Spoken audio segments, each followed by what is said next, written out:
The trends are that people are becoming less and less engaged with work, burnout is on the rise, and sadly, I think often that is down to the fact that the workplace is not designed to support people to be happy and fulfilled. And you think we would never get someone who's absolutely hammered to make big decisions or commute a long way to work, and yet with new parents, we do it all the time. We're like, right, we'll see you at the meeting at 8 a.m, despite the fact you've had 3 hours sleep. You've got to be your own best leader. You have to motivate yourself, coach yourself, set goals yourself. And I thought, it's really interesting, but how utterly depressing for these new graduates, because what we're basically saying is these leaders are no good. We spend a third of our lives at work. People deserve to be happy and fulfilled and engaged. And businesses that make multiple millions of pounds each year have a responsibility to make that a reality.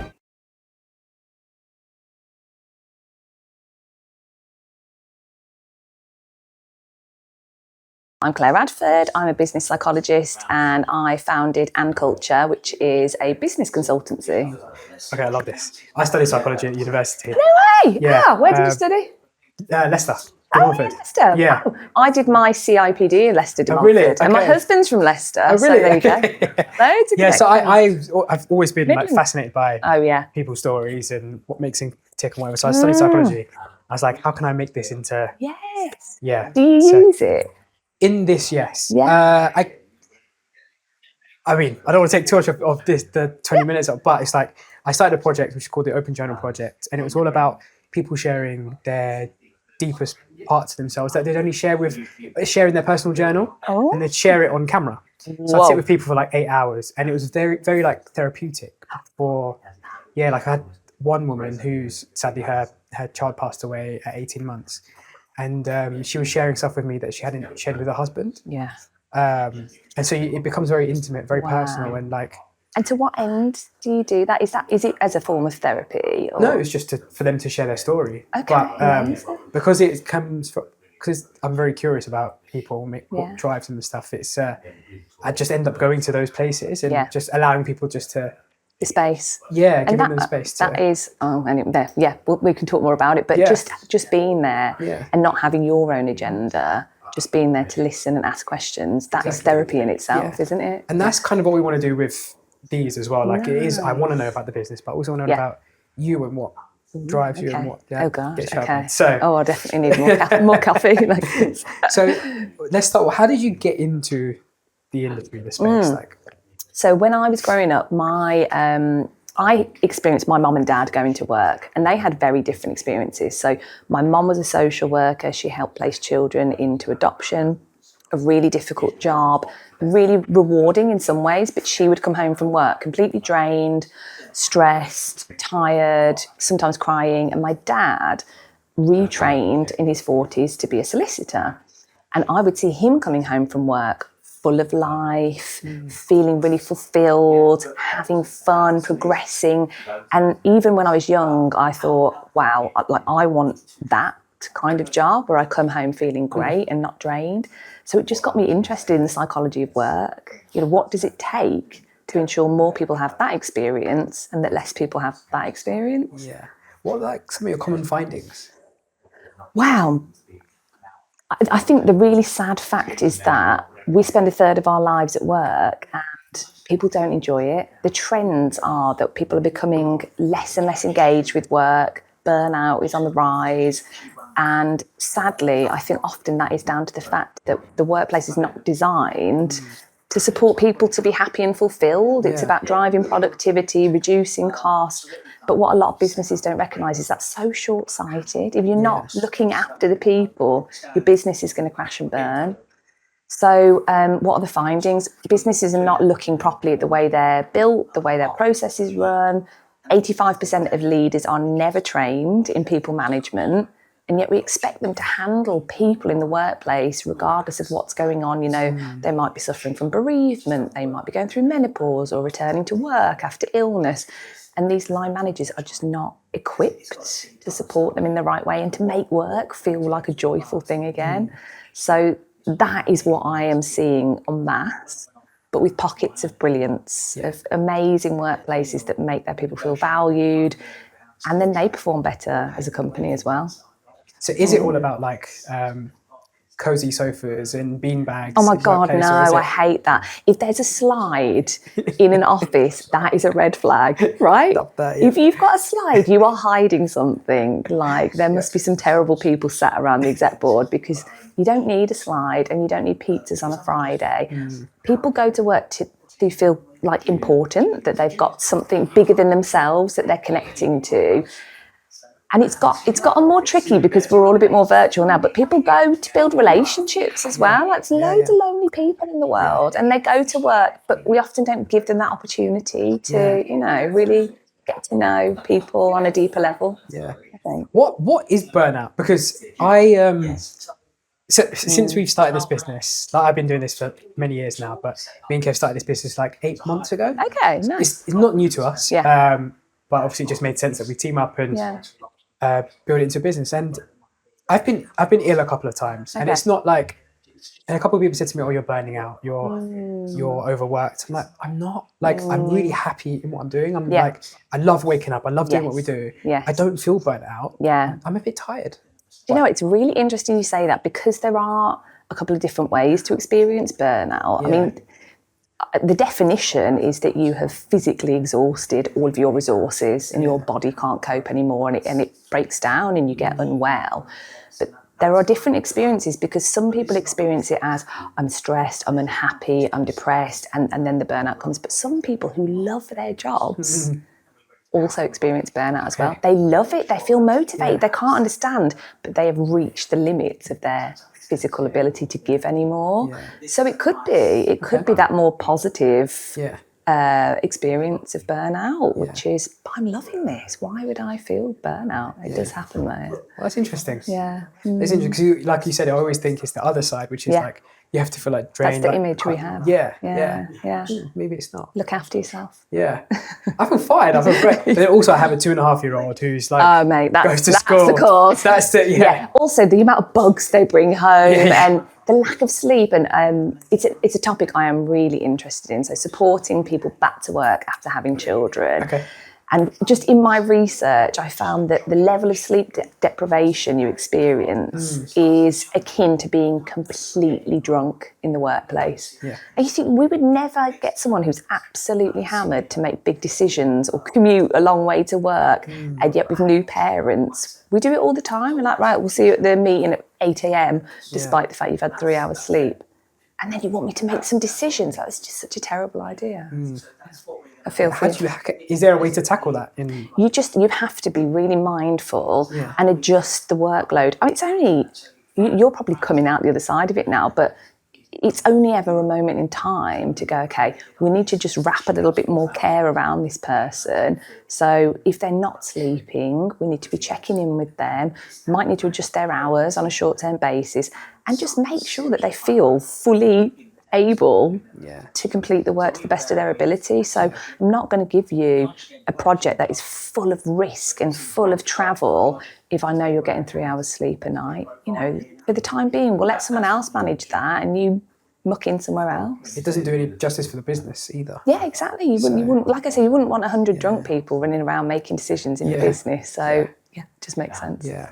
Okay, so this is interesting. There's so much of. Oh no, there's so much we can do. Yeah, but a little bit about your business. Like, where are we today? Okay. How's it grown over the last few years? So my business has just turned 2 years old, which Happy is birthday. lovely. Thanks. We are, I like to say, consultancy with a conscience. So I've spent most of my career working with the big four, big consultancies who have some fantastic attributes, but I often find that they charge a lot of money, they hoard a lot of knowledge, and they don't always leave things better off in the organisations they work with. So I started this business to try and do things differently. I really have an open door in my consultancy. My clients are welcome to come and observe, to work alongside me when I'm doing stuff in their business. And they then learn from me how to sustain some of the positive changes. They're not reliant on me. They don't have to keep coming back to me to continue making their culture positive. So I've got some fantastic clients, really enjoying the work I'm doing, but I dedicate quite a lot of time to unpaid research as well. So this year we published a white paper. It was called From Boardrooms to Babies and Back Again. It's about supporting parents back into the workplace. And there was so many interesting things. I spoke to over 400 women in the end. Only about 10 men responded, which was a bit of a shame, but maybe that's part two. And it just told me, people are not making the most of their returners when they come back to work. They're almost being sidelined, ignored, and at worst bullied and gaslit. And so it was a practical handbook then for organisations to say, here are some steps you can take to support people back into the workplace. Yeah. That's awesome. Yeah. Where are you hoping the research takes you, like next in the journey? We've just launched a new piece of research. It's all about what is preventing female leaders from getting to the top. So all the stats we see is, equality is happening at the board, but often if you scratch the surface, it's not quite there. Often they're given non-exec roles which don't have decision-making powers, or they're set up to fail with this thing called the glass cliff, where they're put in place where everything's, going wrong, and then they inevitably fail. Yeah. So I'm just doing some research now to understand what is it that female leaders really need in order to do well and succeed, because what we don't need is another workshop on imposter syndrome or how to fix yourself. What they need is connections, introductions, sponsorship, mentors, coaching, and the belief that they've got what it takes to go far. Has obviously feminism's been like a bit of a buzzword over the last few years. Has an impact on the workplace over the last few years as well? Or? You would hope so, wouldn't you? But I think what I hear more of now is the anti-feminist movement. And there was some stuff in the news last week about how women have ruined the workplace. I don't know if you saw that. I've seen that. I mean, absolute nonsense. But in a way, these people that spout unbelievable views give the rest of us a platform to use data and facts to then tear it down, because we know organisations that have more females on the board outperform others by huge percentages. So we are able to then just dispel those myths as well and use data. I love that. That's good. Data's king. Yeah.